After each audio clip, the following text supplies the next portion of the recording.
Әр адамға бір сергек, ал есебін кім бермек? Мәжілістегі үкімет сағатында депутат Аманжол Әлтаев қаптаған сергек камераларына түсетін қаражаттың қайда жұмсалып жатқанын сұрады.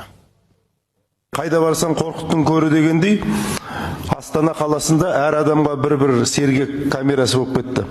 Енді камераның көп болғаны ол дұрыста шығар, бірақ осында ашықтық жоқ. Осы мына сергек камераларынан штрафтан түсетін қаржының неше пайызы қазынаның қоржынына түседі, неше пайызы жеке компанияға түседі. Осыны ашық айтып беріңіздерші. Депутат сауалына жауап берген цифрлық даму, инновациялар және аэроғарыш өнеркәсібі вице-министрі әр өңірде көрсеткіш әртүрлі деп қысқа қайырды. Сөйтіп Әлтаевтың ашуын келтірді.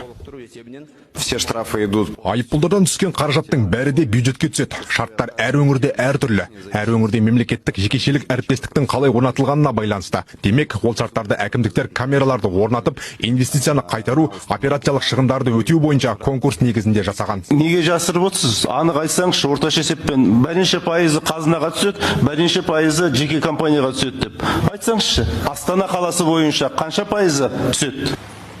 Ақыр аяғы вице-министр жалғыз Астана бойынша да анық ақпарат айта алмады. Толық есеп-қисапты жуық арада жазбаша ұсынуға уәде берді.